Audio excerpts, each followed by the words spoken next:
to leave the floor to Antonio for a welcome. Thank you very much, Luciano.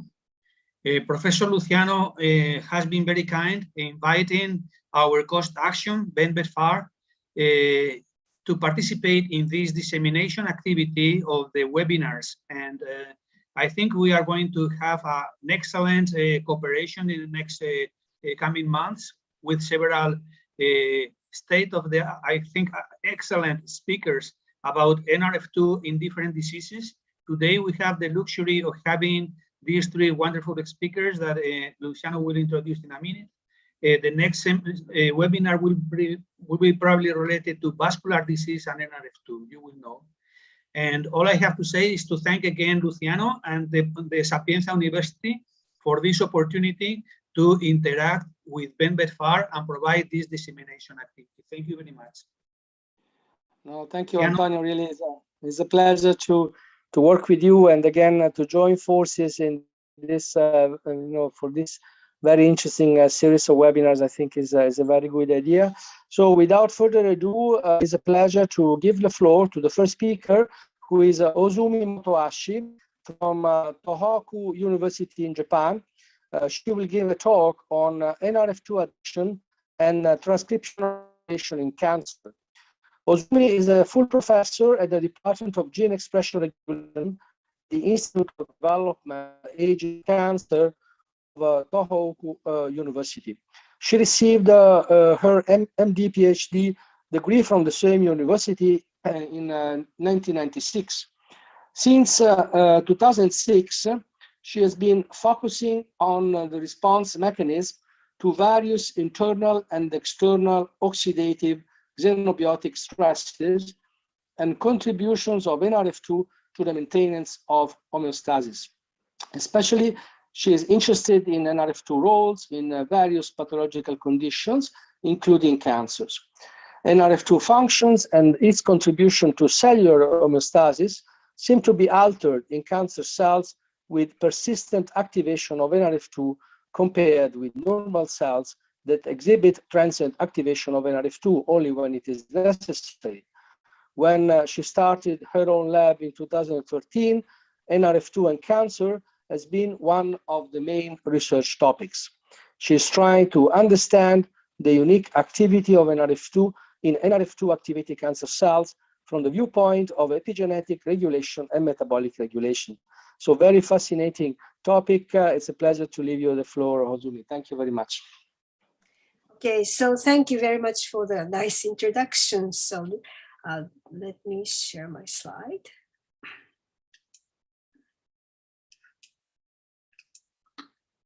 Is it okay? Yes. All right, so good morning and good afternoon and good evening. So I'm Ozumi Motohashi from Japan. So this is my great pleasure to have this opportunity. So let me start now. And as the first speaker of this webinar, let me briefly introduce the KEEP-1 NRF2 system. Well, actually, Luciano has already mentioned that 1996, that was the year I finished my PhD. So that means I've been working on KEEP-1 NRF2 system for a very long time. So NRF2 is a potent transcription activator that coordinately regulates many cytoprotective genes. And under unstressed conditions, NRF2 is bound by KEEP-1 and constantly ubiquitinated and degraded by proteasome. When cells are exposed to oxidative stress or some electrophiles, KEEP-1 thiols are modified, leading to the functional decline of KEEP-1, and NRF2 is stabilized, and the stabilized NRF2 is translocated into the nucleus and activates transcription. Then cells acquire resistance against various stresses and maintain the redox homeostasis. Okay, so critical contribution of NRF2 to the cell protection and survival has been demonstrated by many studies. Actually, belonging to the Institute of Aging currently, I've been working on the anti-aging effects of NRF2. So let me briefly introduce some of our recent results.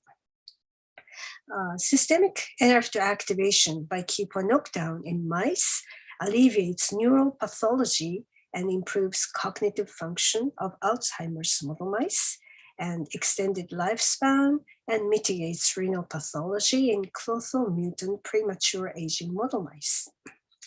During physiological aging, KEAP1 knockdown mice showed much better histological integrity of salivary glands and delayed development of age-related hearing loss with remarkably protected inner ear hair cells.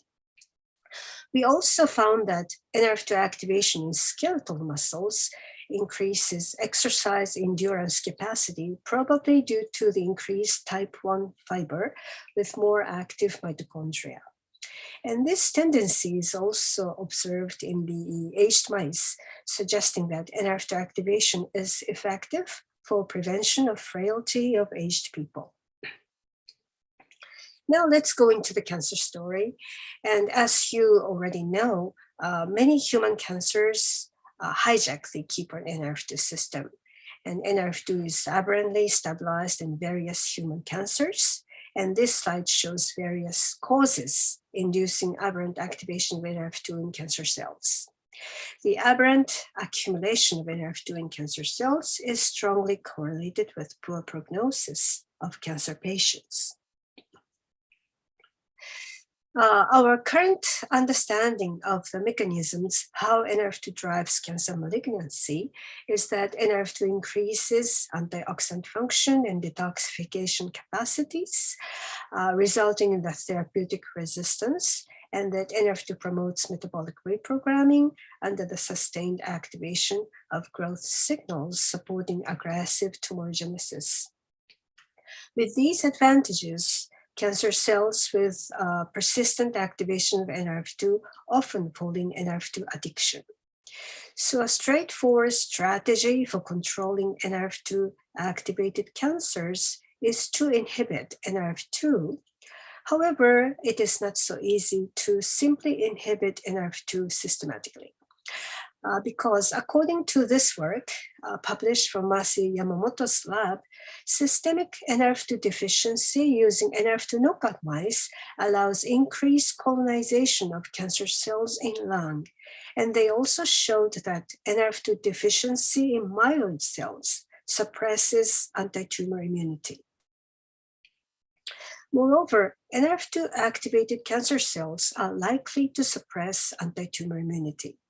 Hiroshi Kitamura in my lab established NRF2 activated cancer model cells using mouse embryonic fibroblasts from KEAP1 deficient B6 mice. The KEAP1 deficient cancer model cells and wild type cancer model cells show almost similar growth rate in the dish culture condition.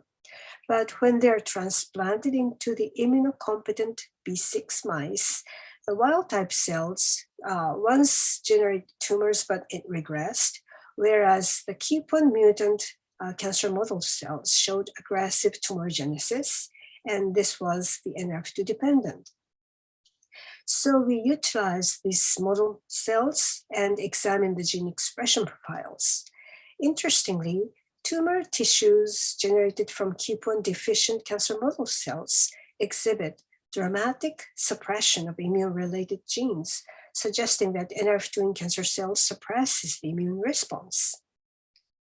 When NRF2 null cancer model cells were established, NRF2 null cells and KEAP1 null cells showed almost similar growth rate in the dish culture condition in vitro, and NRF2 null cancer model cells did not form tumors in immunocompetent B6 mice, but did form tumors in immunodeficient nude mice. These results suggest that NRF2 deficient cancer cells are susceptible to anti-tumor immunity. In other words, NRF2 helps cancer cells to evade anti-tumor immunity. We analyzed non-small cell lung cancer patients registered in TCGA database using timer for estimation of immune infiltrates in tumor tissues. So when we divide cancer patients into two groups, NRF2 high and NRF2 low, according to the expression levels of NRF target genes, immune cell infiltrates are generally decreased in NRF2 high tumors in both squamous cell carcinoma and lung adenocarcinoma. Thus, NRF2 activated cancers appear to suppress immune cells. So taking these results into account, administration of NRF2 inhibitors to patients with NRF2 activated cancers would further inhibit the anti-tumor immunity. So we've been looking for a therapeutic target other than NRF2 for the treatment of NRF2 activated cancers.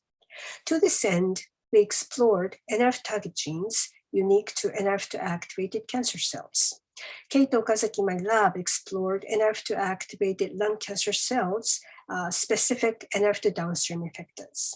He used 3 cell lines, A59 cells, H460, H2023, which are lung cancer cell line harboring KEAP1 mutations, and selected genes commonly downregulated by NRF knockdown, and he defined common NRF2 downstream genes. He also used 2 cell lines, HCC4006 and ABC1, which possesses intact KEAP1 NRF2 system, and defined DM-inducible genes as those that are induced by DM treatment in either of the cells. And he selected NRF2 downstream effectors that are not induced by DM treatment in NRF2 normal cells, and obtained 36 NRF2 activated cancer-specific NRF2 downstream effectors. And among them, we were interested in Notch3. Okay. And this is because Notch3 expression is higher in lung cancer cells with higher NRF2 activity, according to the TCGA database. And we went on to analyze the lung adenocarcinoma cohorts in Tohoku University Hospital. We conducted immunohistochemical evaluation of NRF2 and Notch3 in 41 lung adenocarcinoma cases. And most of the NRF2 positive cases were Notch3 positive, which is consistent with the result that Notch3 is one of the downstream effectors of NRF2. In contrast, Notch3 positive cases are not necessarily NRF2 positive, suggesting that Notch3 can be upregulated by factors other than NRF2. And this shows the relapse-free survival of the 4 groups of the patients. And Notch3 and NRF2 double positive cases show especially poor prognosis compared with the rest of the groups, implying that Notch3 contributes to the cancer malignancy when it is co-expressed with NRF2 target genes. To examine whether Notch3 is a good therapeutic target for NRF2 activated cancers, we conducted intraperitoneal injection of an inhibitory Notch3 antibody to the xenograft model of KEAP1 mutant lung cancer cell lines. The Notch3 antibody nicely suppressed the tumor growth, although the impact size was different from cell line to cell line. Anyway, Notch3 is likely to be a therapeutic target for NRF2 activated lung cancers. And this shows the chip sequencing result of F59 cells and normal adult lungs. This shows the chip sequencing results of F59 cells and normal adult human lung surrounding Notch3 locus. And we found that NRF2 and MAFK binding here. It looks like it doesn't, sorry. Okay, so NRF2 and MAFK binding in the approximately 10 kilobase upstream region of the Notch3 locus in F59 cells, and deposition of the H3K27 acetylation, which is an enhancer mark, and this was decreased by NRF knockdown, indicating that this region is likely to be an Notch3 enhancer, NRF2 dependent enhancer. And interestingly, this enhancer is not so much clearly observed in the normal lung tissues. And this region harbors 3 NRF2 binding consensus motifs. And so we mutated NRF2 binding motifs by CRISPR-Cas9 system in H460 cells. Sorry, the slide doesn't move. I'm sorry, it doesn't move. Sorry. Please wait, it should appear. 動かないよ。I'm not sure why. So I'm sorry. So here it shows. And go back and go on. Oh, here. Thank you. So these are the chip assay results using the control control H460 cells and Notch3 enhancer deficient H460 cells. And you can see that NRF2 binding was remarkably decreased. And the deposition of acetylated H3K27 was also remarkably decreased in Notch3 locus. And Notch3 expression was dramatically inhibited, so indicating that this region serves as Notch3 enhancer. And the Notch3 enhancer deficient cells showed impaired oncosphere growth, indicating that Notch3 enhancer is required for the oncosphere growth of NRF2 activated cancer cells. The enhancer disruption also suppressed the tumorigenesis in the xenograft experiment. And in the serial transplantation experiment, the enhancer disruption dramatically reduced the tumor numbers, indicating that this enhancer is critical for the tumor initiating activity of NRF2 activated cancer cells. And we also observed the Notch3 enhancer deficient cells were susceptible to the chemotherapeutic reagent, in this case, cisplatin. And we were interested in the molecular mechanisms, how Notch3 is activated by NRF2, specifically in NRF2 activated lung cancer cells. And we examined the formation of the Notch3 enhancer in various lung cancer cell lines by detecting the H3K27 acetylation deposition, and found that Notch3 enhancer is selectively formed in NRF2 activated lung cancer cell lines.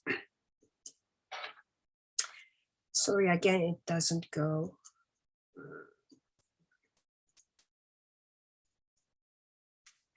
I'm sorry, it seems to be, it takes some time. Please wait.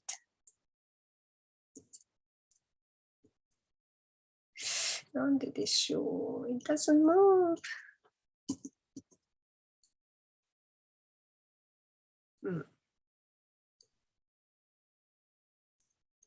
Using the arrows on the keyboard? I'm sorry, it doesn't move. It usually does not happen like this. Sorry, it seems to be frozen. I'm sorry. You can try to exit the presentation mode. Maybe if you exit the presentation mode, sometimes it works. Yeah.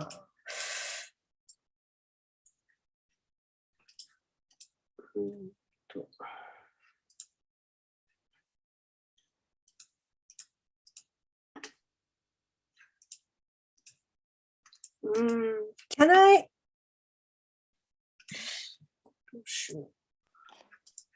If you Try to escape, exit the... Can I maybe? I think I.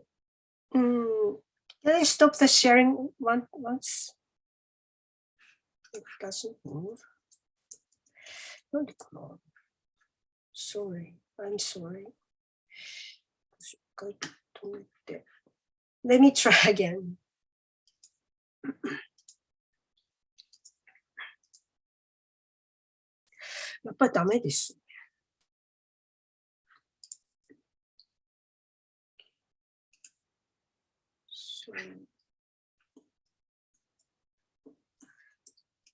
It looks like I cannot go back to,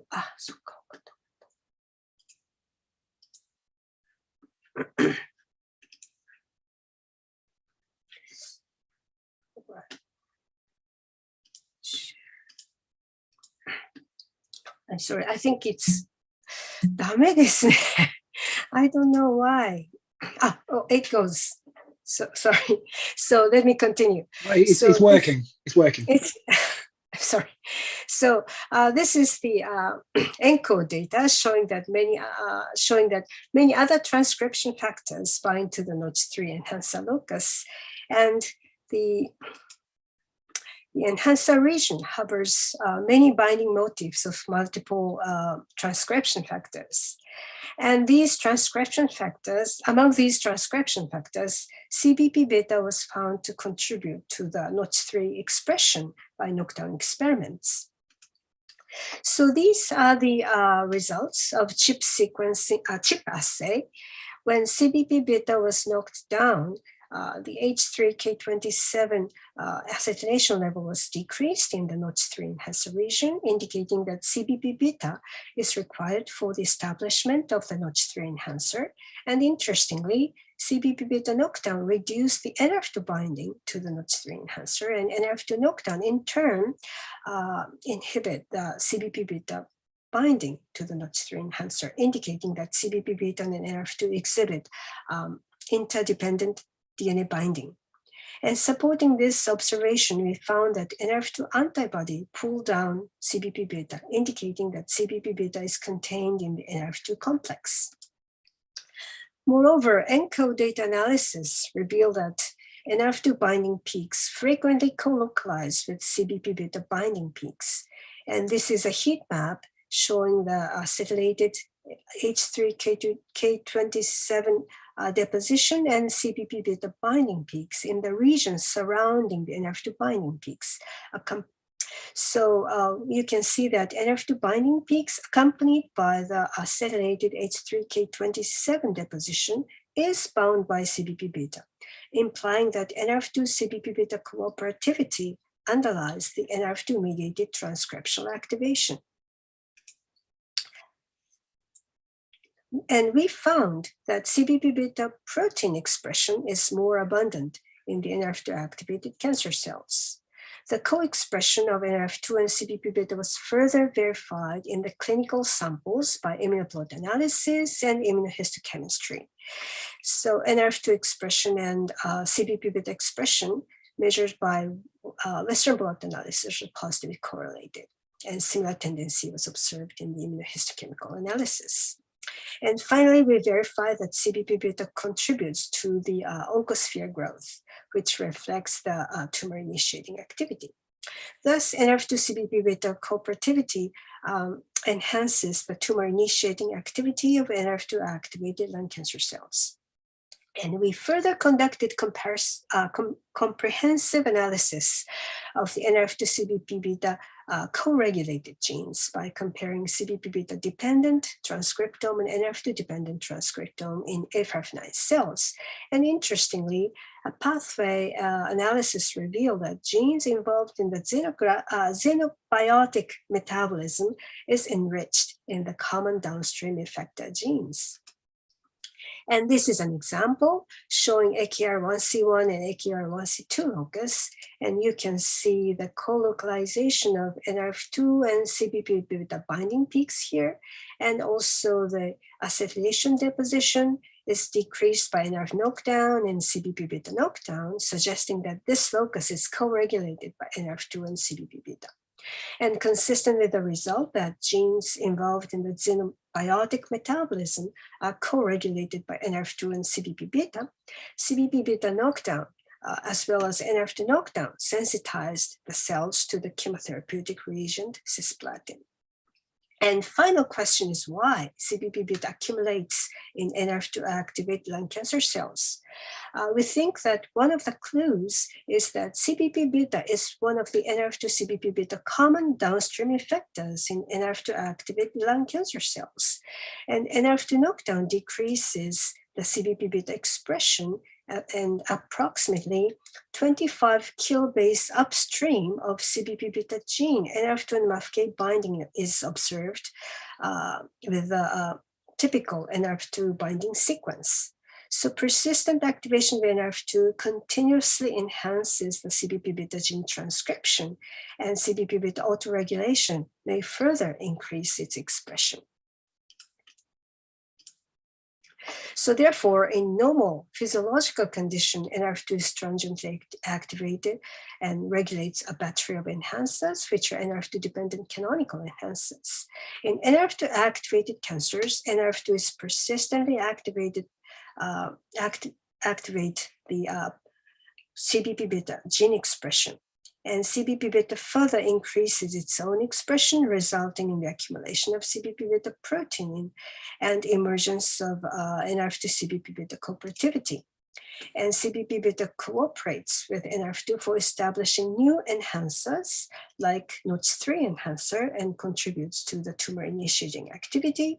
And also we found that it also contributes to the xenobiotic metabolism like AKR1C1 and AKR1C2 locus, increasing the therapeutic resistance. In summary, in NRF2 activated cancers, NRF2 promotes metabolic reprogramming, stress response, tumor initiating activity, and pro-tumorigenic microenvironment. And our current study has clarified that NRF2 promotes tumor initiating activity and augments the therapeutic resistance by cooperating with CBP beta. For us, the next big question is how NRF2 in cancer cells instruct the tumor microenvironment. All right, so these are my collaborators. Well, I'm sorry for some troubles during my presentation. So thank you for the kind introduction, kind attention. Thank you very much for this very inspiring talk. Really, I appreciate it very much. I'm sure the participants did the same. And now we continue with the second speaker. We will open the discussion at the end after the 3 talks. So I encourage all participants to put the questions in the chat for the final discussion. And now it is a great pleasure to give the floor to Donna Zhang from the University of Arizona, and she will give a talk on the intricacies of NRF2 in cancer. Donna is a full professor of pharmacology and toxicology at the University of Arizona in the US. She is a Musil Family Endowed Chair in Drug Discovery and an Associate Director of the University of Arizona NIEHS Superfund Research Program. Dr. Zhang got her PhD in molecular toxicology at the New York University in 1997, and then trained as a postdoctoral fellow at the DuPont Haskell Laboratory. She has been at the University of Arizona since 2005. Over the past 20 years, she has become an internationally recognized leader in the field of NRF2 KEAP1 ARE signaling pathway. She has made seminal contributions to both the mechanistic understanding of NRF2 regulation, as well as the role of NRF2 in human disease, with an Donna, it's a pleasure to give you the screen. Thank you. Well, hi, everybody. Can you guys see my screen fine? Yes. Yes. And Yes. hear me well, right? Okay. Thank you. First, I would like to thank Dr. Sego and others for organizing this wonderful webinar. And also, I want to thank my friend Antonio for initiating this cost program. And also, I would like to acknowledge Masi Yamamoto for his contribution to the field. And also, especially, I feel I'm indebted to him for organizing 5 NRF2 symposiums and also with funding us. So that's really great. So your efforts in bringing the international NRF2 researchers together will certainly advance the field in a great speed. So in today's talk, I'm going to talk about how NRF2 was discovered and how the function of NRF2 was recognized as a tumor suppressive to oncogenic. So as you will see from my talk, those are not really contradictory. So I devoted myself to the NRF2 study since 2000. So at the inception of the field. So I'm very happy to see that every year the number of publications related with NRF2 still undergo exponential growth.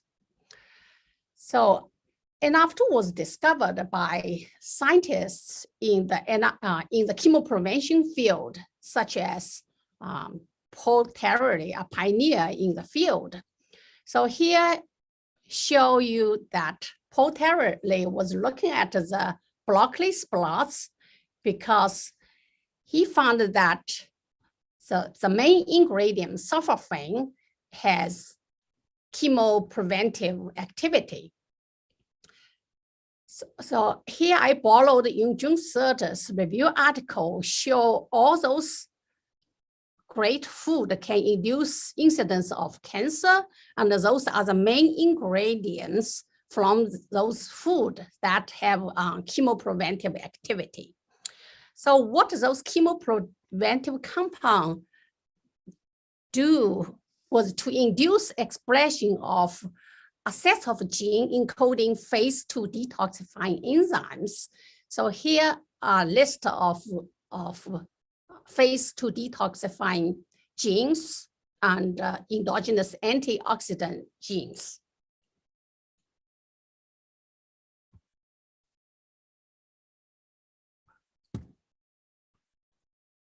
So in 1997, Bill Fall analyzed the promoter region of a couple of phase 2 genes and identified this consensus enhancer sequence, which named antioxidant responsive element, AIE. So those chemopreventive compounds are able to activate phase 2 gene expression through the AIE. So then between 97 to year 2000, there was a search of the transcription factors that binds to the AIE. So let me briefly talk about a story that Tom Kensler in Johns Hopkins that time was working with Paul Terry to understand the mechanism of chemoprevention. So he was doing translational study in Qidong, China. So on his way back from China, he stopped in Japan and got Masi Yamamoto's NRF2 knockout mice. So to me, I think this is a critical paper and demonstrated that NRF2 is the transcription factor regulates the AIE. So in that paper, Tom's team described that NRF2 knockout has decreased basal expression of phase 2 detoxifying enzymes. Therefore, those mice are super sensitive to chemical carcinogens. And also in those mice, they had impaired induction of those enzymes by chemopreventive compounds. Therefore, they lost anti-cancer activity of those chemopreventive compounds in NRF2 knockout mice. So clearly demonstrate NRF2 is the one regulates phase 2 gene expression. Then another big event in the field was the discovery of KEAP1, a negative regulate of NRF2 by Keto. He was that time in Masi Yamamoto's lab, and this is the culture domain of KEAP1 structure.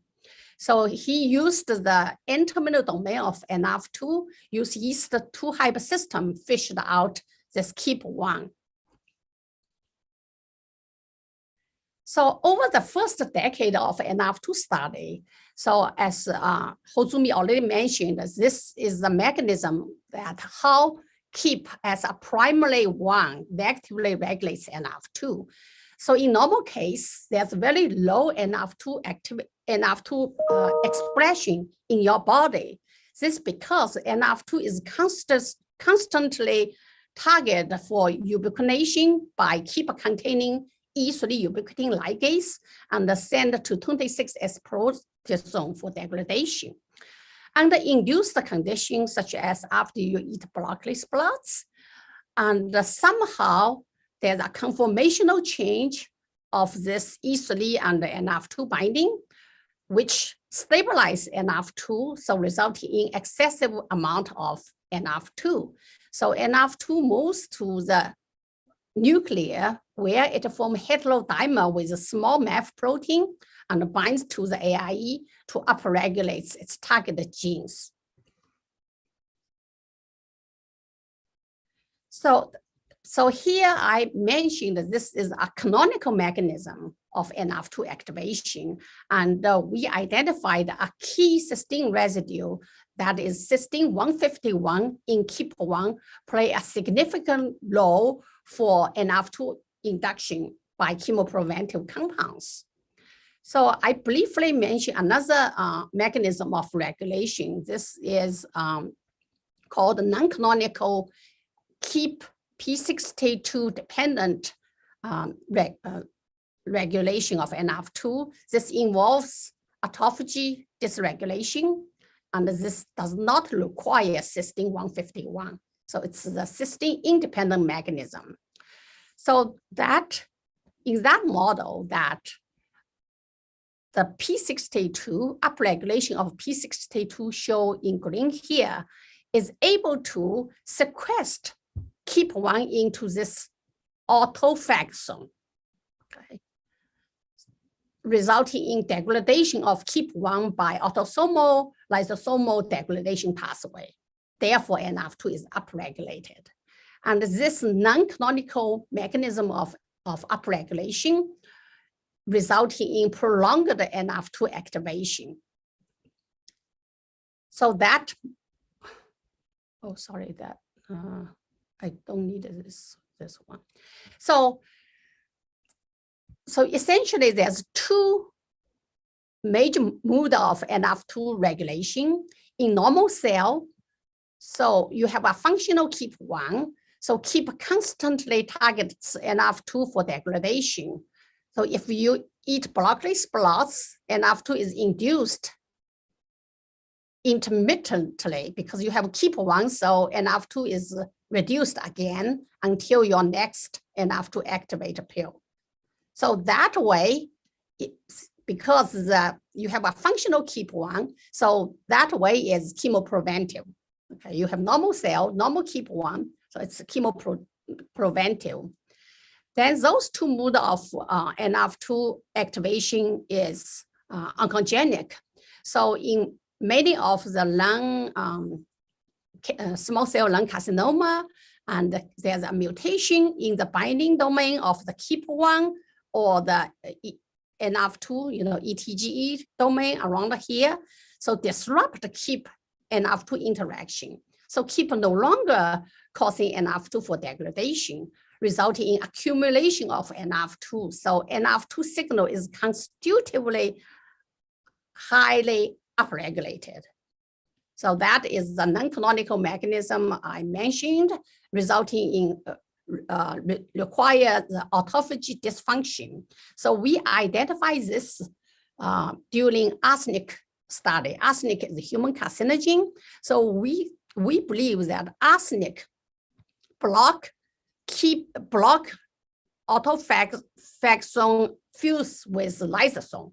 So block this KEAP regulation, resulting in accumulation of this autophagy zone. So P62 sequester KEAP1. So leave NRF2 alone, so NRF2 is upregulated. This mechanism is similar to this. So we think this is the underlying mechanism of arsenic carcinogenicity. So over the years, many of the NRF2 activators has been identified, and most of them are electrophile. So it requires activate NRF2 through cysteine residues of KEAP1. So far, still it's the dimethyl fumarate is the only NRF2 inducer that has been FDA approved drug to treat multiple sclerosis.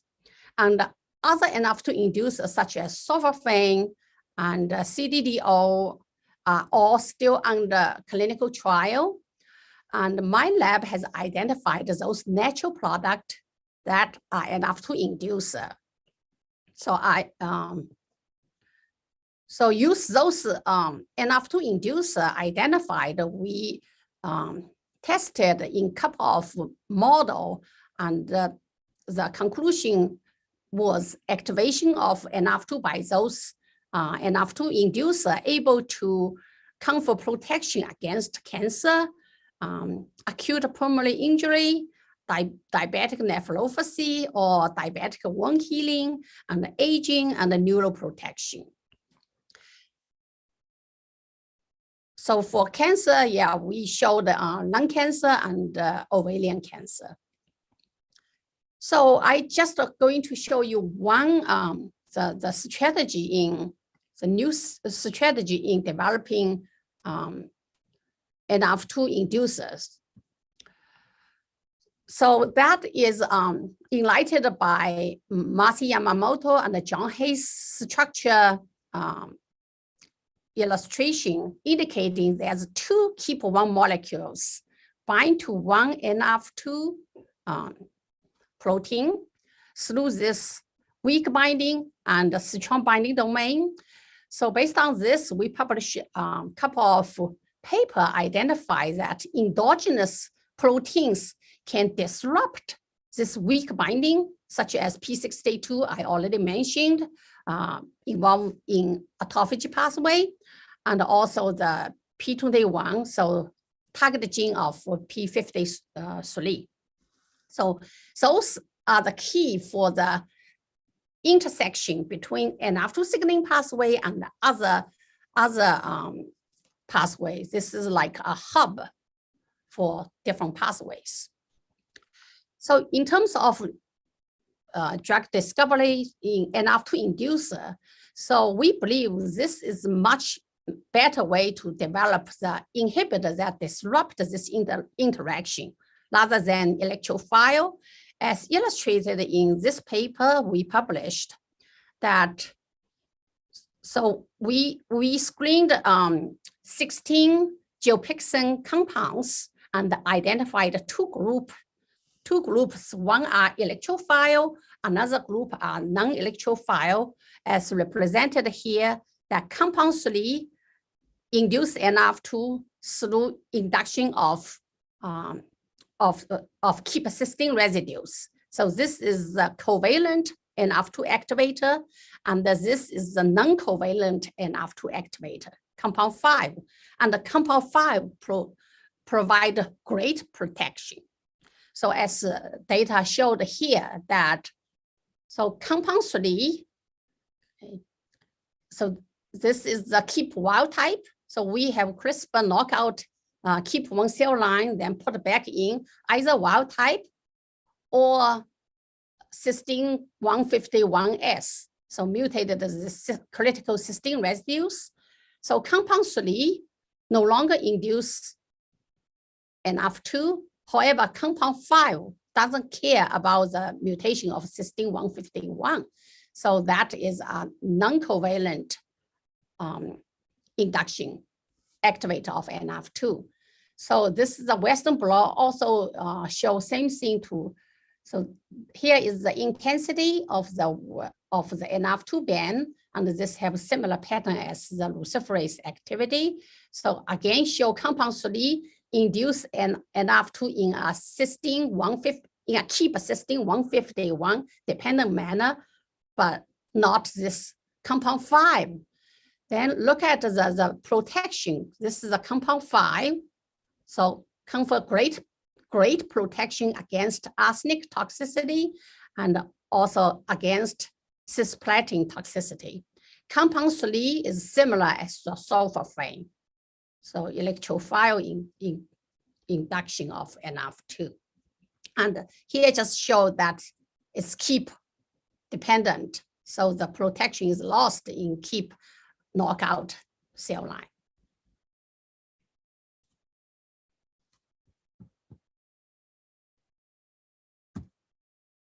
So now let me switch gears. So from the NRF2 being tumor suppressive to NRF2 being oncogenic, so dark side of NRF2. So in the second decade of NRF2 research, more and more cancer research involving this dark side of NRF2, which is NRF2 is bad, promoting cancer growth. So very beginning in 2008, we already recognized that NRF2 is responsible for chemoresistance. Okay. So later on, we published a couple of papers indicating that in normal cell, induction of NRF2 can reduce initiation of cancer. However, once cell is already transformed, further induction of NRF2 can cause promotion of tumor, and also can causing metastasis of tumor. So that involves the dark side of NRF2. So that is very well correlated with this Nature paper in 2014. And they identified that KEAP and NRF2 mutation is highly occurred in lung squamous or lung adenocarcinoma, head and neck. And in this paper indicating that KEAP is highly enriched among the famous P53, P10, and the KRAS. So KEAP is there, KEAP mutation is enriched in cancer case. So that is the rationale we developed the very first NRF2 inhibitor, used AIE luciferase-based assay, and we find a natural product, brucitol, able to inhibit luciferase activity, so AIE-driven luciferase activity at 40 nanomole. And here show that the NRF2 target gene is decreased. Then use this, we did a xenograph, A549 xenograph model, and show you here is that the tumor size in non-treated mouse and in brucitol or cisplatin treated mouse. And here is the combination of brucitol and cisplatin. So indicating that NRF2 inhibitor can be used as adjuvant to enhance the efficacy of chemo drug. So this uses the KRAS G12D lung tumor model. So specifically induced in the lung epithelial cell type 1 alveolar cell. So mouse without any treatment or died at 11 months, single treatment have about 20% survived lifetime, and co-treatment, so 40% of mouse survived lifetime. However, later on we find that brucitol is have side off-target effect because it inhibits protein synthesis pathway. So, but we able to use this brucitol demonstrate that importance of develop NRF2 inhibitors. So this is a quick story. So we were inspired by a paper published by Science editor, and they described in that paper that a person got cancer because of 3 possibilities. One is a person exposed too much to environmental carcinogens. And the second is their parents give them bad gene. And the third is the bad luck theory.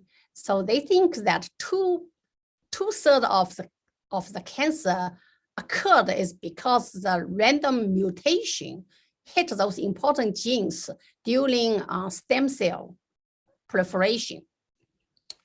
So for bad luck, we cannot do anything. So since my lab has established a model for environmental carcinogen and for genetic model, so we tested the importance of activate NRF2 before meet carcinogen or after and before activation of KRAS G12D or after. So then we look at the number of tumor and the areas of tumor.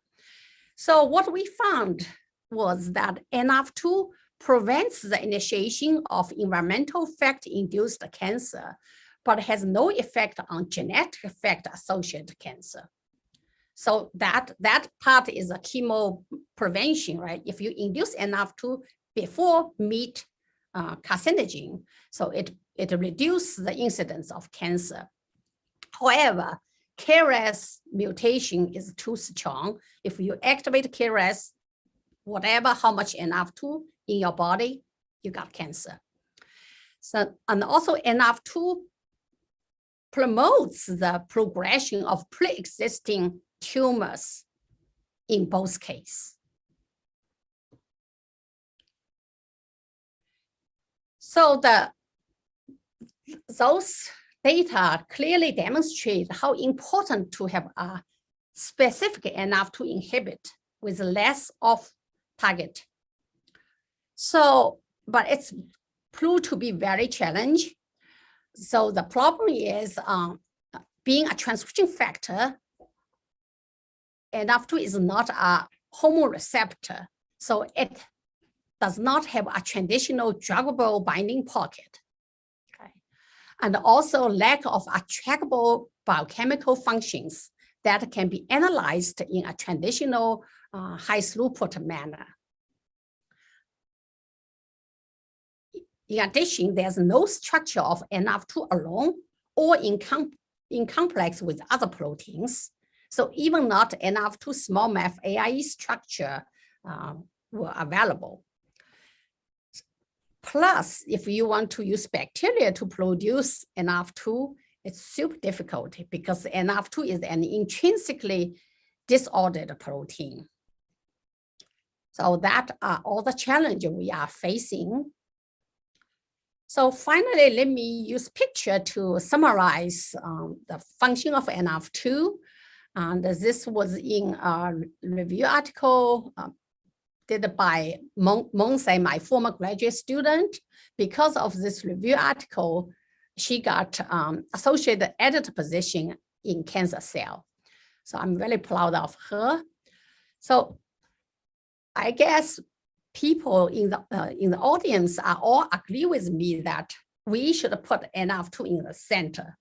So since NRF2 participates in every single aspect of the hallmark of cancer. So that is my summary. So finally, I would like to acknowledge all the people helping me to dissecting the function of NRF2.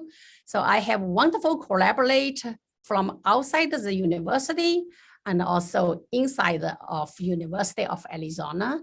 And of course, I would acknowledge the funding from NIH and also acknowledge my group of team.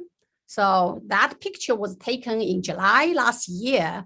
However, this is such a dynamic lab. 5 of them already left. So especially Peng Fei, my superstar, who got her own lab, is a full professor in China, Xi'an Jiao Tong University, and lead a group with similar size as mine. So I'm happy for him. So with that, I thank you so much for your attention. So thank you very much, Donna, for this very exciting, inspiring talk. And now I leave the floor to Professor Cuadrado for the introduction of the next speaker. Thanks very much, Donna. It was a pleasure to listen to you as always. And now we have, please leave your questions to Donna in the chat. It is now my pleasure to introduce Professor Gina De Nicola. Gina is Associate Professor in the Department of Cancer Physiology at Moffitt Cancer Center in Tampa, Florida. She received her bachelor degree in biochemistry and molecular biology from the Pennsylvania State University in the year 2000, and her PhD on cell and molecular biology from the University of Pennsylvania in year 2010. Her early work was established and has established an oncogenic function of the transcription factor NRF2 in cellular transformation and tumorigenesis in vivo, and contributed to our understanding on the metabolic reprogramming of related to NRF2. At the Moffitt Cancer Center, Professor De Nicola has a main interest in the development of cell culture and mass models together with mass spec metabolomics to understand how alterations in redox biology contribute to metabolic dysregulation and tumorigenesis in vivo. She's recipient of the PAN-CAN AACR Pathway for Leadership Award, the 5 Foundation Scholar Award, and the R37 Merit Award from the NCI. Professor De Nicola is one of the scientific advisory board members for several cancer charities, including Pancreatic Cancer UK and co-founds for cancer research, and is on the editorial board of Cancer and Metabolism. Thank you very much, Gina. Now the floor is yours. Thank you, Antonio, for that introduction. And thank you very much for organizing this webinar series with Luciano and everyone else. It's been great so far. I think I'm learning a lot, and I know some of my lab members are in attendance. I hope they're learning a lot too. So if I can get my laser pointer.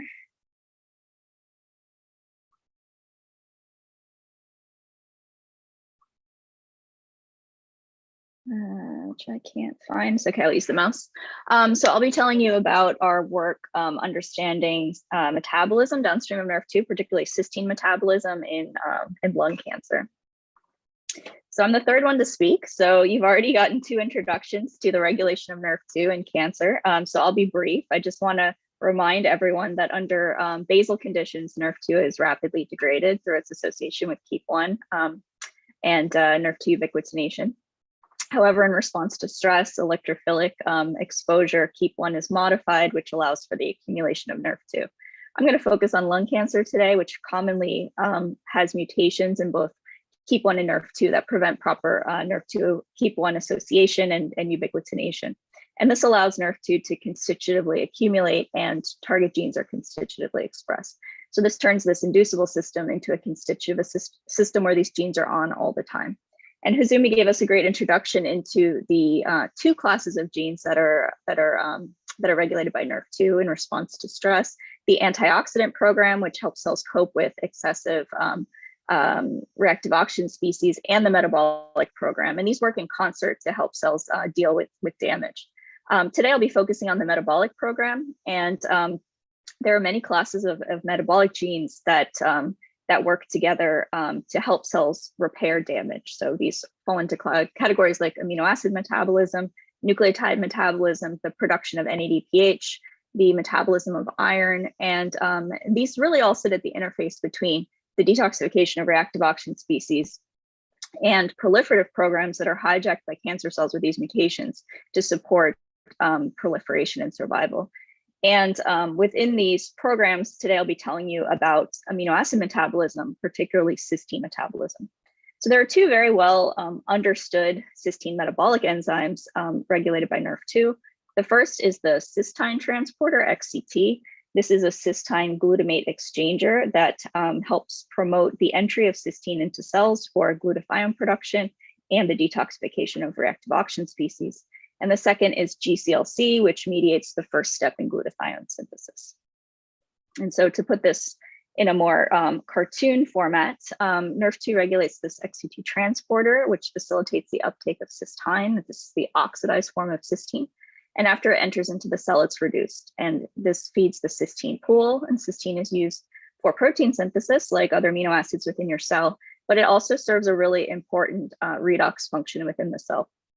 And one of functions is to support the production of the antioxidant glutathione. So the entry of cysteine into the cell is one way that NRF2 promotes glutathione synthesis, because cysteine levels are usually considered rate limiting for glutathione synthesis. But NRF2 also promotes glutathione synthesis by transcriptionally regulating the glutathione synthesis machinery. GCLC and GCLM, the catalytic and modifier subunits of this first and rate limiting step, are NRF2 regulated as well, which facilitates the entry of cysteine into glutathione synthesis. But this comes at a cost. So as I mentioned, this is a cysteine glutamate exchanger. So as cysteine enters the cell, glutamate needs to leave.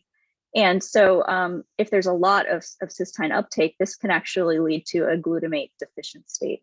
And so recent work from Thalis Papagiannakopoulos and his colleagues found that actually if you stress the cells further by inhibiting glutaminase, which is the enzyme that produces glutamate from glutamine, this is actually selectively inhibitory towards KEAP1 NRF2 mutant cells because it further depletes glutamate.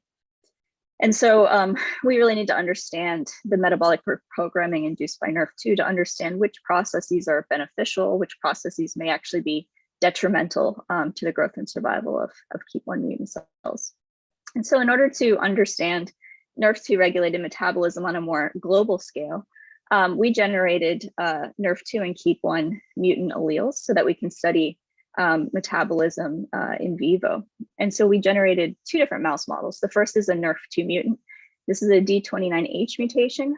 This is found in the DLG motif that was introduced earlier. This is one of the points of contact between NRF2 and KEAP1. And we made this allele conditional. So there's a lock-stop LOX cassette that's found upstream of exon 2 where we introduce this mutation. So this prevents expression until we want expression. So for lung cancer, we target Cre recombinase into the lungs using an adenovirus, and this recombinase will excise this stop cassette, allowing for expression only in our cells of interest. And so once the stop cassette is excised, now this mutant protein is expressed. It's important to highlight that this allele is not expressed. So this is a functional null prior to recombination. So we're not really switching from wild type to mutant, we're switching from non-expressed to mutant. For KEAP1, we had to take a different strategy because non-expressed KEAP1 is a functional null. So we engineered a wild type mini gene, wild type exons 3 to 5, upstream of mutant exon 4, where we introduced R554Q mutation in KEAP1. This is a really potent loss of function mutation that prevents KEAP1 from binding to NRF2, but also prevents KEAP1 from binding to other characterized targets of KEAP1. And so again, when we introduce adenoviral Cre, we switch from now a wild type protein to a mutant protein. And so in both cases, NRF2 accumulates and we get constitutive expression of NRF2 targets in these cells. And so I want to point out that we can use adenoviral Cre in cells in culture as well, which allows us to switch from nothing to mutant or from wild type to mutant as well. And so we first started out asking basic questions about metabolism using these inducible systems in culture. And so a very simple system that was introduced earlier is mouse embryonic fibroblasts. So mouse embryonic fibroblasts are really nice because they lack other mutations that might influence the response to NRF2 and can complicate the system. And they grow really well, almost like cancer cells in culture. And so we asked, how does NRF2 reprogram metabolism in this very simple system? And we were really, it was really obvious what the effect was. We saw a pretty dramatic accumulation of many metabolites that all contain sulfur groups, particularly glutathione, which was, as I mentioned, very expected based on what we know about how NRF2 regulates metabolism. But we also saw some cysteine-derived metabolites that we didn't necessarily expect, including these two here, cysteine sulfonic acid and hypotaurine, which are downstream of cysteine, but in the taurine pathway, which had not previously been linked to NRF2 activation in cells. And so this is mouse embryonic fibroblasts. They're mesenchymal cells. They're not necessarily reflective of cancer. So we also generated genetically engineered mouse models of lung cancer where we could switch NRF2 on and asked how NRF2 activation influenced metabolite levels in tumors. And we found pretty similar results. So one thing I want to point out is that we saw a pretty obvious depletion of glutamate and glutamate-derived metabolites. This is very consistent with work that I mentioned earlier, where there's a glutamate-deprived state as a consequence of the high demand for glutamate for cysteine uptake and glutathione synthesis. So we saw this was consistent in vivo in our NRF2 mutant lung tumor model. And we also saw, again, accumulation of these cysteine-containing metabolites, glutathione, cysteine glycine, which comes from glutathione, and hypotaurine as well. So we don't think this is necessarily specific to mouse embryonic fibroblasts. So I gave you a very simple overview of cysteine metabolism. It's actually more complicated than this. It turns out that when cysteine accumulates in cells, there's actually a homeostatic program that prevents excessive cysteine accumulation. And this because high levels of cysteine can be toxic to cells. The production of hydrogen sulfide can have toxic consequences. The autooxidation of cysteine can produce reactive oxygen species. And so most tissues have an overflow mechanism in which cysteine is metabolized by cysteine dioxygenase in an irreversible reaction to cysteine sulfonic acid, which enters the taurine pathway. And this keeps cysteine at a moderate level, so it doesn't accumulate to very high levels. And when we looked at cysteine dioxygenase expression in our mouse embryonic fibroblasts, we saw the levels were incredibly high. This was a post-translational regulatory mechanism. It was not transcriptional, and it was dependent on the accumulation of high cysteine accumulation in our KEAP1 mutant mouse embryonic fibroblasts. So as I mentioned, we don't only want to study mouse embryonic fibroblasts, we want to confirm that what we're seeing is also true in tumors. So we now turn back to our genetically engineered tumor models, and we looked at what happened to cysteine dioxygenase expression. So these tumors are in the background of a KRAS mutation and loss of P53. And when we look at NRF2 activity in this model, we use NQ01, which is a classic NRF2 target. It's very easily read out using immunohistochemistry, and it tracks really well with the degree of NRF2 activity. So when we look at KEAP1 wild type tumors, the amount of NQ01 staining is usually quite low. And then with heterozygous KEAP1 mutation or homozygous, we can see a dose dependent increase in NQ01 staining. And we saw the same thing with cysteine dioxygenase staining, where the tumors were quite low if KEAP1 was wild type. And we have bronchioles here as a comparison, which stain quite positively. However, with heterozygous KEAP1 mutation, we start to see more intense staining. And now with homozygous KEAP1 mutation, the tumors stain quite strongly. So these tumors are accumulating cysteine following NRF2 activation in vivo, and that is engaging cysteine dioxygenase, like what we saw in cells in culture. But when we started looking at human tumors, the situation was quite different. And that's because cysteine dioxygenase is actually epigenetically silenced in human lung cancer. Actually, it's epigenetically silenced in many tumor types. This isn't just limited to human lung cancer. So when you look at the mRNA expression in tumors compared to normal lung, it's dramatically downregulated, and even more so if those tumors are KEAP1 mutant. And this is associated with a dramatic increase in the methylation of the CD01 promoter. And if we look at lung cancer cell lines, these are just established lung cancer cell lines separated into the KEAP1 mutant cell lines compared to the KEAP1 wild type. We had a really hard time finding any cell lines that had CD01 expression. We only found this one here, H1581. And if we treat these cell lines with decitabine to inhibit DNA methyltransferases, we could now restore CD01 expression, at least at the mRNA level. So when we forced expression of CD01 in these cell lines, they really didn't like it. And so what we found is that CD01 expression did promote the production of cysteine sulfonic acid from cysteine. But unlike the mouse embryonic fibroblasts, lung cancer cell lines are really not good at making taurine. They accumulated very high levels of cysteine sulfonic acid and transaminated it to make this toxic metabolite sulfite. And so this was really antagonistic to their viability. But even when we blocked this pathway, they still grew really poorly. And it turns out that that was because they continually replenished the cysteine pool, which in addition to having that glutamate cost I mentioned earlier, it has an NADPH cost. So every molecule of cysteine that gets reduced to cysteine consumes one molecule of NADPH. And NADPH has important pro-proliferative benefits. You need it for reductive biosynthesis, you need it to make lipids, you need it to make nucleotides. So if you consume all your NADPH to replenish cysteine for wasteful processes, that's really not going to support proliferation. So the silencing of CD01 really allowed the cells to use cysteine only for what they wanted, like glutathione synthesis, for example, and preserve NADPH for proliferative processes. And so from this study, we learned a couple important things. The first was that we need to start considering the indirect regulation of metabolism via the accumulation of metabolites. So the engagement of CD01 was due to the accumulation of cysteine. This wasn't a transcriptional regulation. And there are going to be a lot of metabolic consequences due to alterations in metabolite levels themselves that we need to be thinking about. The second is that, really not all NRF2 regulated metabolic processes are favorable. CDO1 is selected against during tumor evolution. When we study cancer cell lines, we never see this pathway on, it's silenced. It's only by studying these primary cells or even in our genetically engineered models that we see engagement of this pathway. So, the comprehensive view of NRF2 regulated metabolism needs to also involve the effects of NRF2 in primary tissues as well. And, what we are thinking about now that we really don't understand is how cysteine regulates CDO1 stability. It suggests there's a cysteine regulated E3 ligase or deubiquitinase that hints at a more global cysteine regulated proteome. And so there may be consequences beyond CDO1 of the high cysteine levels downstream of NRF2.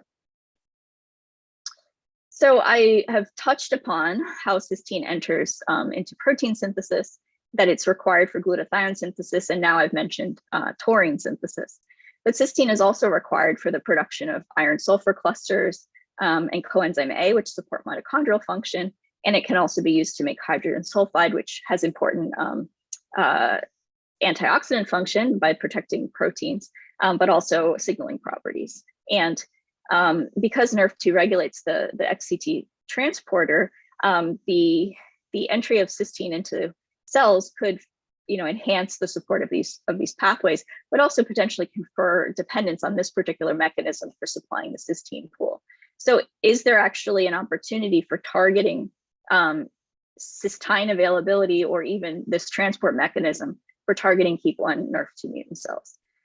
In order to really understand that, we need to know where cysteine comes from in lung cancer cells, because there is an alternative pathway by which some tissues can make cysteine from methionine and serine. And this pathway is called the transsulfuration pathway, in which methionine donates sulfur and serine donates the carbon backbone to feed the cysteine pool. So if cells can make their own cysteine and you take away cysteine or you inhibit this transporter, they may not care. They may have enough cysteine to feed all these downstream pathways, which are really required for proliferation and viability.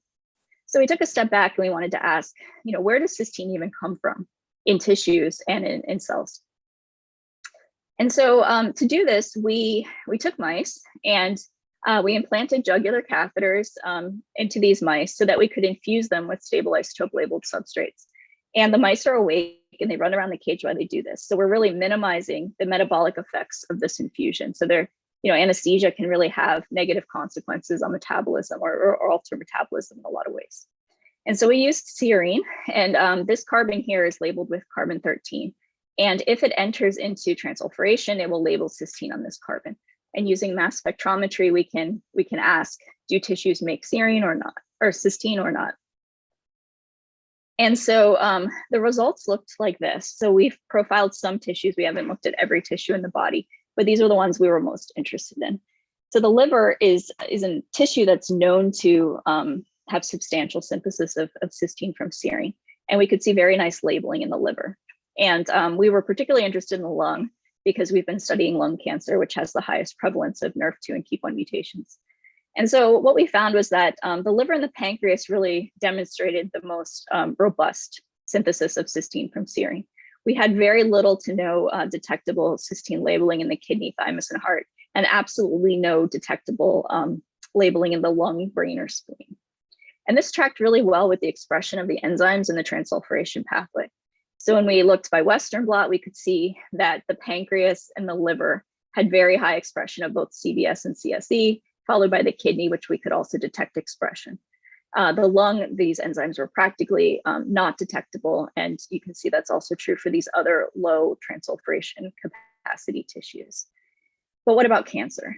So, we might expect that lung tumors, because the lung has no activity of this pathway, may also not be making any cysteine. So now we took a lung cancer model driven, as I mentioned earlier, it's a similar model by a mutation in KRAS and loss of P53, and we infect these mice with adenoviral Cree to induce tumor formation. And now we infuse these mice and collect the tumors and ask what happens to the labeling within the tumors. And so we can get very nice serine labeling within these tumors. Both normal lung and lung tumors have very nice serine labeling, which allows us to follow serine into downstream pathways. So serine can make glycine very readily through serine hydroxymethyltransferases, and we see very good labeling in glycine, not all that different between lung and the lung tumors. And in the first step of the transsulfuration pathway, we can see labeling. So CBS is the first step. This makes cystathionine. We can see very similar labeling between lung and lung tumors. So at least partly this pathway is active. However, when we look at cysteine labeling, we don't see any labeling. So there's no labeling in normal lung, and there's also no labeling in the lung tumors. And this is followed now into the first step of glutathione synthesis, gamma-glutamyl-cysteine, no labeling. So like normal lung tumors, at least in these genetically engineered mice, do not make their own cysteine. So this really argues that they're very dependent on cysteine potentially, or extracellular cysteine transport for feeding their cysteine pools. So we can also do these experiments in cells in culture. So we can take human lung cancer cells and use a similar labeling strategy now with 3 carbons of serine labeled, and ask, do human lung cancer cells make cysteine? And the answer is no. So if there were labeling, it would be dark blue. And as you can see, there's no labeling here in the cysteine pool. We also starve the cells of cysteine to ask, are we just suppressing the signal because we give them so much cysteine in culture, or is this pathway induced when we starve them? And all we see is that the cysteine pool is dramatically depleted with starvation of cysteine. And this is as early as 4 hours. We see that, cysteine is dramatically depleted. Metabolites downstream of cysteine, like glutathione, is dramatically depleted. Glutathione synthesis shuts off within this 4-hour period. So the cells are completely dependent on cysteine to feed their cysteine pools. And because they're so dependent on cysteine, they actually start dying, and they undergo a form of cell death called ferroptosis. So we can monitor this with this dead cell dye called cytoxgreen. So this is after 2 days of starvation. You can see all of these cells are starting to label with cytoxgreen. And we confirm this is ferroptosis because if we treat with a lipid antioxidant, ferrostatin, or an iron chelator, DFO, now we rescue this loss of viability. But despite the fact that all of these cell lines we've looked at are completely dependent on cysteine, and they all lose their intracellular cysteine pool, and they all shut off glutathione synthesis, they don't all die at the same rate. Some of these cell lines will robustly die within 1 day. And we can calculate the amount of cell death over a 72-hour period and calculate the area under the curve. Some of these cell lines are very resistant. Even after 72 hours, they're mostly alive. So something else is modifying their response to starvation. And so we wanted to understand what was explaining this difference. Now, ferroptosis is a very complex field now, and it's growing more and more complex every day. There are many metabolic inputs into the cellular response to oxidative stress. There's the inputs into glutathione. As I mentioned, cysteine is one of them. This is probably not so important in our system because there's no cysteine available for glutathione synthesis. There are the inputs into lipid peroxides, so things that induce lipid peroxidation, things that metabolize lipid peroxides. There's the glutathione dependent process. There's the glutathione independent process, which requires NADPH and coenzyme Q. So many things that might be affecting the differential response across our cell lines. So to gain an understanding of this, we performed non-targeted metabolomics. So we do a lot of metabolomics in the lab. We love metabolomics, and we usually get some interesting insight when we do metabolomics. And so what we saw was that when we starve the cells of cysteine, most metabolites are depleted. That's all the metabolites here, including glutathione, as you would expect. But we had this interesting cluster of metabolites up here that actually accumulated in response to cysteine starvation. And so we confirmed the identity of these metabolites, and they were all gamma-glutamyl amino acids. So either gamma-glutamyl dipeptides or gamma-glutamyl tripeptides. And the tripeptides were the most interesting because they look like glutathione. So we have gamma-glutamyl alanine glycine, which is like glutathione, except alanine is substituted for cysteine. And the same with this one here. Except glutathione is depleted when you starve of cysteine, but these ones accumulate. So how are they how are they being made? So it turns out that this is a non-canonical pathway for the production of these gamma-glutamyl amino acids.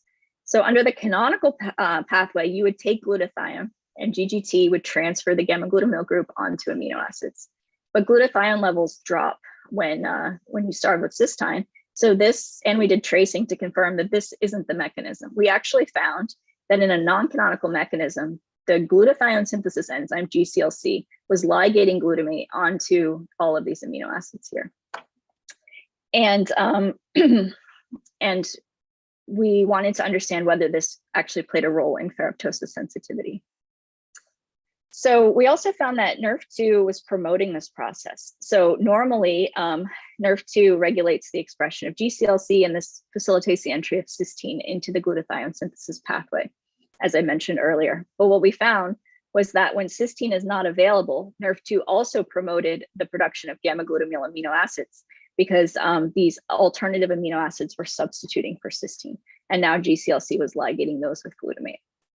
So when we looked across all of those cell lines that we had profiled for ferroptosis sensitivity, we saw that it was really the KEAP1 mutant lines, so this is gray here, compared to the KEAP1 wild type lines in this light blue, that accumulated high levels of all these gamma-glutamyl amino acids. So it's because of this high GCLC activity that they have these really high levels here.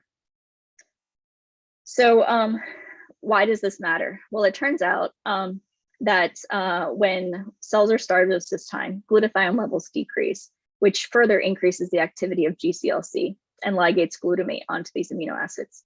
And glutamate is actually proferroptotic. So the accumulation of glutamate induces the production of reactive oxygen species and can promote ferroptosis. So by ligating glutamate onto these other amino acids, it prevents that accumulation of glutamate. And this is a protective mechanism when cells don't have enough cysteine. So when we now look at our ferroptosis response across these lines, we saw that it was the NRF2 high cell lines that did not undergo ferroptosis as readily. So here's the low lines. They accumulate a lot of dead cells, but the NRF2 high activity cell lines don't. But if we inhibit GCLC with a small molecule called BSO, we could reverse that and take away that protection. Now you might be thinking, well, GCLC also makes glutathione, and glutathione protects against ferroptosis because it detoxifies reactive oxygen species. We had already shown that under these conditions, GCLC was not making glutathione, but we did an experiment, which I think is really the killer experiment, to show that it was this mechanism that was ferroptosis protective. And that was we knocked out either GCLC or GSS. And under both conditions, the cells can't make glutathione, but only when GCLC is knocked out are they deficient in the production of these gamma-glutamyl amino acids. And it was only the GCLC knockout cells that started undergoing ferroptosis in response to cysteine starvation. The GSS knockout cells were not sensitized. So this is a non-canonical, novel, protective anti-ferroptotic response that is ascribed to the scavenging of glutamate to prevent ROS generation by this amino acid. And it's really interesting because the metabolism of glutamate under fed conditions can actually be a metabolic vulnerability of KEAP1 mutant cells. However, when glutamate accumulates to toxic levels, it's actually protective. So I've told you about a few different things we've learned about NRF2 regulated metabolism. The first is that nutrient availability is really a key mediator of metabolic pathway activity in the context of NRF2. So excess cysteine can stabilize CDO1 to activate taurine synthesis. However, inadequate cysteine is really limiting glutathione synthesis downstream of NRF2. The tissue of origin is probably conferring metabolite dependence. So we found that lung tissues and tumors cannot make their own cysteine, and they're really dependent on exogenous cysteine. Not all NRF2 regulated metabolism is favorable. So NRF2 activation under complete fed conditions confers glutamate as a metabolic vulnerability. It also confers CDO1 as a metabolic liability due to the accumulation of cysteine. But NRF2 activation protects against cysteine starvation due to the metabolism of glutamate. So similar metabolic regulatory mechanism, but whether cells are fed or starved has completely different outcomes. And so there's really a lot of context dependence to this. The regulation of GCLC can either be a metabolic vulnerability or protective. And when we think about metabolism in vivo, there's really a range of nutrient availabilities across the tumor. So when we think about targeting glutaminase, this could be protective to cells that are starved and antagonistic to cells that aren't. So we really need to be considering that. So this work was done by a lot of different lab members, many of which have already moved on. Current lab members still involved in this work are Amy and Sang-Jun. Thanks to my collaborators and funding sources, and I will stop. And thank you for your attention. So thank you very much, Gina. Really excellent talk. So let me ask now everyone to come back to the screen, so the three speakers and Antonio, so that we can start the panel discussion. There are already some interesting questions in the chat, but let me ask first of all Antonio to start. I'm sure you have some good questions for the three speakers. Antonio, would you like to start? Thank you, Luciano. So yeah, it was really I enjoyed a lot these three talks, and I also learned a lot from the three of them. And maybe most of the questions in the chat are addressed to Ozumi, but maybe for this reason I can start making a couple of questions to the other speakers. For instance, Donna, there is an issue with Brusatol that I think you might want to discuss a bit. You mentioned that Brusatol is a general protein synthesis inhibitor. So my question is, have you thought about a mechanism that could deliver Brusatol specifically to the tumor cells? You are mute. Yes, good question, Antonio. So certainly, Brusatol, you can use targeted delivery to tumor size. It will be useful. However, because of its natural product, and there's no room for doing Medcam to improve. It's very complicated structure. So plus, my university didn't patent it. So this is still good for use for the experimental purpose, but to develop into drug is an issue. That's why we are looking for more specific inhibitor. Same as inducer, if it's the electrophile, will cause lots of off-target effect because many proteins contain cysteine residues will be hit by compound like sulforaphane, right? And the CDDO has proved to be super toxic. So Brusatol also being, toxic because of off-target effect, because you synthesize protein synthesis. So those short-lived protein will be hit. So that's why I think we still need to make huge effort to find NRF2 inhibitors that really bind to NRF2 to somehow inhibit NRF2's activity. Okay, thank you, Donna. That brings me to another question related to, in this case, to Ozumi.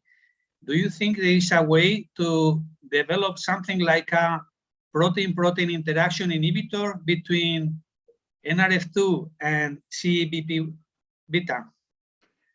Yes, exactly. So, well, first I thought that CBP beta could be inhibited, but maybe it's a nuclear protein, and moreover, actually CBP beta has multiple, multiple isoform, and how those multiple isoforms can be regulated, it's not so clear.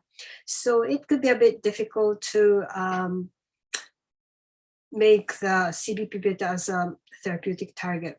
It's, anyway, maybe not so druggable target. So, well, it's mechanistically, I think it's interesting story, but the as for the real, in reality, the therapeutic target could be something different. But, theoretically, it could be interesting. Yes. Okay, thank you. Just one more. Donna wants to participate on this. Yes, I have a quick follow-up question. Hozumi, maybe it's naive question, but you know, CBP protein is a co-activator for all the transcription factor. So how you specifically only target this notch enhancer? Good question. So yes, so CBP family members, I think they are known as a pioneer factor of many transcription factors. So yeah, so I think it contributes to many other transcription factors as well, because when we examine when we compared the CBP beta transcriptome and NRF2 dependent transcriptome, actually CBP beta transcriptome is actually much wider. Many other transcription factor target genes are regulated by CBP beta actually. So yes, so when we look at the NRF2 target genes, so NRF2 binding sites are mostly active sites are mostly co-bound by CBP beta. But of course, CBP beta has more other partner molecules, I guess. A possible other transcription factor also have, you know, CBP or P300 acetyltransferase, right? Is needed for transcription of any transcription factor. So I'm a little bit puzzled by the specificity issue. Yeah, right. Yeah. Well, so what we know is just, you know, simple loss of function study, NRF2 and CBP. But actually, I did not tell you much about this, but FOSL2, and one of the FOS family members seems to be also actually involved in the NRF2 mediated transcriptional activation in NRF2 activated cancer cells. Yeah, but this time just we focused only on the CBP beta because we could detect the co-precipitation of the CBP beta and NRF2 in the same complex. Okay, thank you very much. I will make one more question and then maybe Luciano can go over the chat. But my question now, you know, we are learning a lot about mechanistic regulation of NRF2 and its target genes. We already have a lot of compounds that are either activators or even some of them inhibitors of NRF2. We every day when we go to PubMed, we find something new and probably dubious in terms of utility. But the other field that is still open, and this is my question for Gina, what about biomarker discovery? I think the data that you presented related to sulfhydryl molecules, to sulfhydryl metabolism, provides a possible signature for biomarker discovery. Can you explain on this? Yes, so we've compared the metabolites that we observe accumulated in our animal model tumors to human lung tumors. And it wasn't a perfect experiment because the human data set we had was squamous, lung squamous. So the background mutations like KRAS are not relevant in squamous, but we saw a really nice conservation of the metabolic changes, which kind of suggests that NRF2 regulated metabolic programs are going to be pretty dominant over our other metabolic changes. So I do think that, you know, these metabolic changes could be nice biomarkers. What we haven't done, although we've profiled the serum of the mice to see which of these metabolic changes we can also observe in circulation, we didn't have serum from the patient cohort to do the same. But it would be nice to look at whether some of these metabolites accumulate to such high levels that we can actually see them in circulation. But I do think there's promise there, maybe also for, like, you know, exhaled metabolites, volatile organic compounds. Hydrogen sulfide should be volatile, sulfite as well. Some of these things we should be able to see in exhaled breath. So I think there's promise there. Okay, thank you very much, Gina.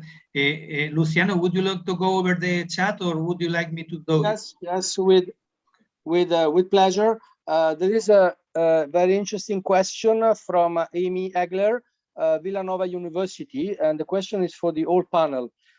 In considering potential targets for NRF2 active cancers, what is known about the mechanism of inhibition of NRF2 regulated gene expression during the high dose part of the hormetic dosing curve for electrophilic NRF2 activators? Who would like to take this? Was the last question in the chat from Amy Egler.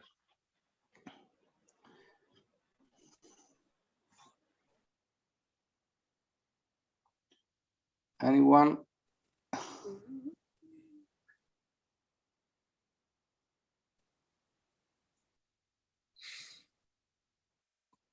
Uzumi or Donna or Gina, would you like to take this this question from Amy Egler? Was the last one in the chat. So maybe we can repeat the question.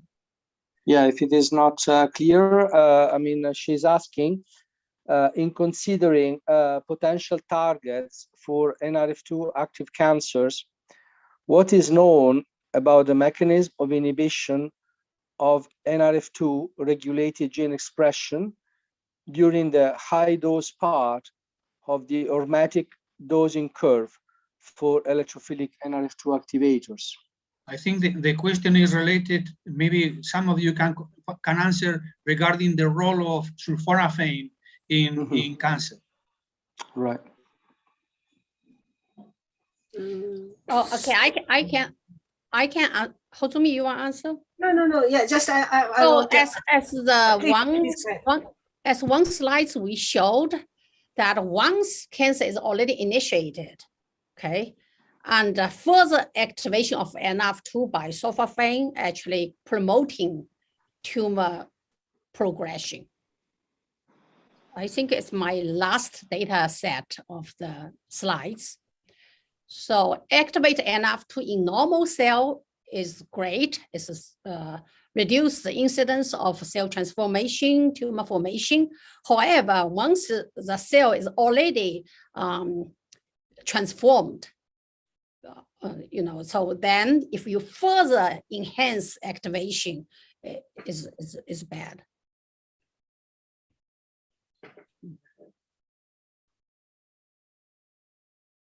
Any other comments on this point? Otherwise, we can proceed. There is also another question from the chat from Muhammad El Hawari for Gina. What about the effect of nutrition and physical activity on the role of NRF2 and its role as oncogene or as antioxidant and tumor suppressor? So nutrition and physical activity. So I don't think there's. This question is related to the previous question, like in which context that NRF2 is tumor suppressive, in which content NRF2 become oncogenic. So in normal cell, activation of NRF2 comes for chemoprevention. However, if the cell is already become cancer cell, further induction is bad. Excellent. So if anyone else would like to add anything, please feel free. Maybe I can add something on here. So the way the question is made, it seems that exercise or nutrition activating NRF2 is a risk factor for cancer. And obviously this is not the case. So I guess the main point here is, what is the level of activation that we need in our body? Probably many of the drugs that are being developed are based on the classic pharmacology that consider the need of finding very potent activators that give huge induction of NRF2, and maybe this is not the way to go. Maybe with drugs you can just modulate the dosing, and you can play around, and maybe you can even stop giving the drug. With mutations, of course, it is quite different. So my point here would be that from the pharmacological point of view, we need to find drugs that give the right amount of NRF2 in the right moment. Right, excellent. And Gina, you raise your hand. Yes, so if I can follow up on that point. So from the genetic point of view, we've done experiments where we've targeted the KEAP1 mutation, the NRF2 mutation to the lungs of mice alone, or even in combination with loss of P53 or LKB1, and we never see tumors. So, you know, even if you're pharmacologically activating NRF2 or inducing it with physical activity or nutritional alteration, it's very unlikely to be sufficient, even in humans, to induce cancer. I think the question may have also alluded to these effects in the context of cancer, maybe if a patient already has NRF2 activation. I think there's very little literature on that in the context of when NRF2 is already active, but it is something that we're interested in looking at in our tumors once we already have a baseline for how NRF2 is influencing the metabolism of these different tracers that we're infusing. We're doing serine, we're doing cysteine, we're doing all sorts of tracers. And once we have a baseline, we can start to alter the system and ask how this changes metabolism and the effects of NRF2. Thank you, Gina. Please, Donna, yes. You are on mute, Donna, you're muted. You are muted. Donna, you are muted. Okay, it's done, right? So I want to echo Gina for this point. So that's why I reluctant to call NRF2 an oncogene, because activation of NRF2 is not sufficient to cause cell transformation. So that's the point I want to raise. Yeah, I completely agree. So simple NRF2 activation by KEAP1 knockdown never, makes cancers or tumors. So, and moreover, for example, when we activate NRF2 in hematopoietic stem cells, actually hematopoietic stem cells easily exhausted, unfortunately. You thought it could be much more stronger stem cells, but it was completely different. So NRF2 activation, continuous activation makes cells rather, fragile to the stress or some other, NRF2 is continuously activated. Many, Gina mentioned other unfavorable metabolism or unfavorable, things also happen to the cells. So in order to make the NRF2 activated cancers artificially, many other compensatory pathways needs to be altered. Thank you, very interesting. There is another question for Rozumi, but of course the whole panel is always invited to intervene. And then Xiaoxin Luke Chen is asking, if we target an NRF2 downstream gene, do we worry about potential compensation by other downstream genes pathways? It's to me? Yeah. Yeah. Okay. Yeah, well, I think it could happen, but yeah, well, it's always the problem of the cancer therapy. So one pathway is blocked. Yeah, somehow other compensatory pathway could be activated or some selection happens. But yeah, ideally, NRF2 is blocked. That would be actually the very nice thing. Selectively, NRF2 is inhibited selectively in cancer cells. Maybe that's the most effective way. Just, like Donna tried to make the NRF2 inhibitors, so the drug delivery system is developed. Maybe that is the most efficient way to get rid of the NRF2 activated cancers. But we try to, make some alternative way. So I think NOTCH3 is not bad because it's a membrane protein and also inhibitory antibody against NOTCH3 can access to the outside from the cells, so it cannot be subjected to the increased detoxification activity of the cancer cells. But anyway, yeah, so compensatory pathway is always the problem. when we think about cancer therapy. Thank you, Azumi. Yeah, Gina, actually, I have one question to Gina. Can I?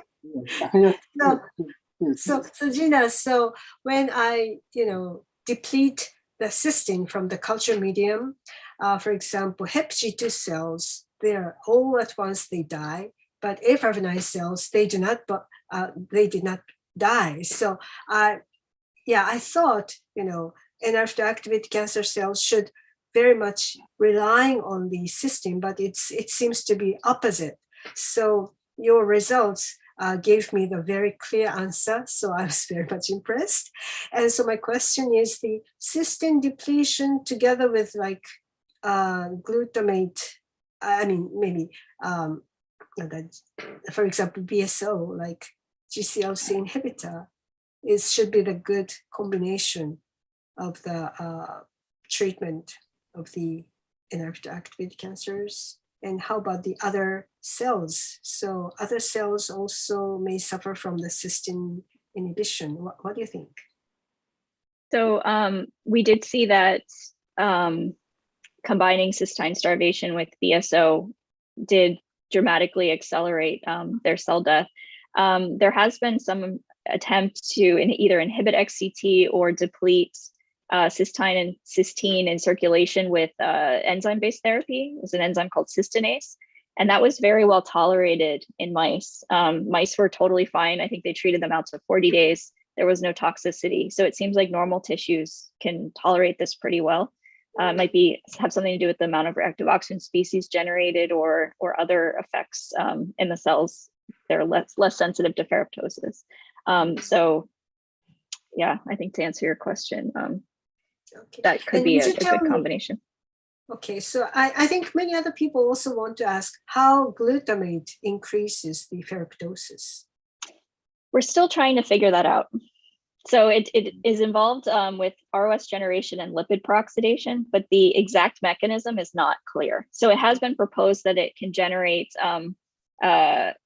it has been proposed that it through mitochondrial metabolism can generate mitochondrial reactive oxygen species, and we don't see that. So it seems to be through some other mechanism, and we're still trying to figure that out.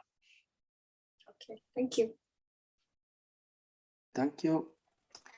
So, and there is another very interesting question from Anna Grokot-Grajek from the Jagiellonian University in Krakow in Poland. And by the way, she will be a speaker very soon in this series. So welcome, Anna, to the team. And she's asking to Ozumi, the question, maybe she said she missed that, she doesn't know. But what determines if CEP beta cooperates with NRF2 to activate Notch3?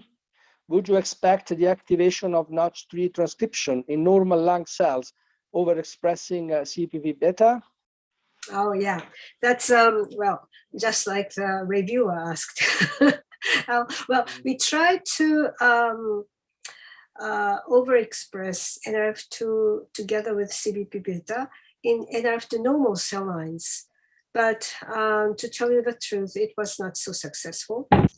Probably because NRF2 CBP beta combination cooperativity is not sufficient. Probably some other factors are also required, just like Donna suggested. Yeah, they are necessary, but not sufficient. Thank you. I don't know if Donna or Gina, if you want to add anything, I mean, please feel free to join. Also, Antonio, of course, I know for any question. We have a few minutes. I'm not sure we will manage to answer all the questions. I really thank the participants for asking so many questions. There is another interesting one from Chang Yang. She's from the Moffitt Cancer Center, so from the same center that is the affiliation of Gina. And she's asking, does the NRF2 cooperation with the CP beta at enhancer site requires SMAF protein binding? Okay, good question. So we haven't checked. Yeah, we haven't checked. Actually, what we know is when we pull down NRF2 using the NRF2 antibody, CBP beta was contained. And of course, small MAF protein is contained. So I'm not sure whether the interaction really requires the small MAF protein. But I guess the NRF2 and CBP beta, yeah, my answer is we don't know. We don't know the result. We don't know the answer yet. But good question. Thank you. Thank you, Azum. Any other comment from? Please feel free to jump in the discussion. There is another interesting question from Albena, and hello, Albena. To all speakers, this is questions. She says, considering the small difference in structure between the two geopixin compounds, does the small difference in the structure of the electrophile prevent binding to KEAP1? In other words, why does the electrophile does not do both, modify C151 and inhibit PPPI between KEAP1 and NRF2? Hi, Albena. Thank you for the question. And so we have two compounds. One is geopixin C and another geopixin F. I'm not a chemist, but according to my colleague, Eli Chapman, who is a chemist, so one is electrophile, another one, geopixin F, or we call compound 5, is not an electrophile.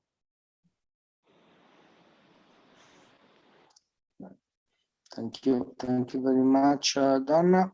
I don't know if there is any other comment from the other speakers. So we have just a few minutes left. So I mean, to conclude, maybe I would like to ask all of you to give us a final take-home message, maybe 1 minute each, including Antonio, and then it will be a pleasure to announce also to all of you the next webinar that is coming up. So maybe we can go in the same order than before. So maybe Ozumi, if you want to give us a final statement on the topic in 1 minute. From me? Yes, please, Ozumi. Okay, all right. So it was my great experience to present our recent result in this webinar. So I think from my point of view, the biggest question from now on about the NRF2 activated cancers, maybe the relation between anti-tumor immunity. So that is a very important aspect, I think. Thank you very much. Thank you. Azumi, Donna, please. So I think the first 2 decades of NRF2 research, we already very well know that KEAP is the main regulator targeting NRF2 for degradation and the role of NRF2 in cancer. So I think the next phase of NRF2 research is to do more translational, to develop NRF2 based therapeutics for that. So. Thank you, Donna. And Gina, please.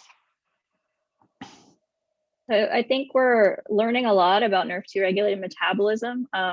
I think the development of accurate mouse models to model NRF2 activation in vivo in lung cancer and other cancers is really helping. Also, studying metabolism in vivo is going to give us a more accurate picture of which metabolic processes are changed and also which metabolic processes are required. And so I really think that's where the field is going, and that's going to help us identify metabolic therapies that could be translated into patients. Thank you, Gina. And Antonio, would you like to give us your final message? Yes, I really want to thank the 3 speakers for being so kind to come in. Maybe the only thing that I want to mention in terms of science is that there is another side of the coin called KEAP1, and we still have a lot to learn about the contribution of KEAP1 to cancer.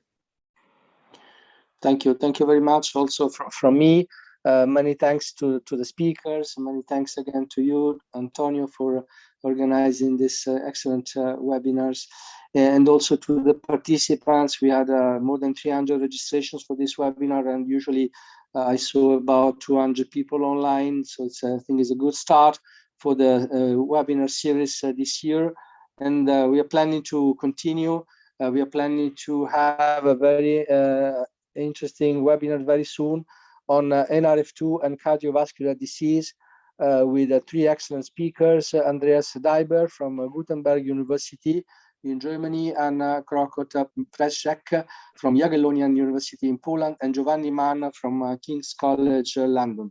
So please stay tuned, and please, of course, all of you register on the antiox.at website, so you will receive automatically the announcement for the next webinar. I hope you will have time to attend them. We will try to find a time, usually early afternoon for a Central European time, to allow people to join from different continents. And we are looking forward to have a very exciting webinar series this year. So thank you to all of you for participating today, and see you soon. All the best. Thank you, Dr. Sacco, for organizing this webinar. Thank you. Thank you, Luciano. Thank you very all much. for participation. Thanks, everyone. Thank you. Thank you. Bye. Thanks a Goodbye. lot. Thank you. Bye. Have a good one. Sumi. Good night from Japan. See you next time. Bye. See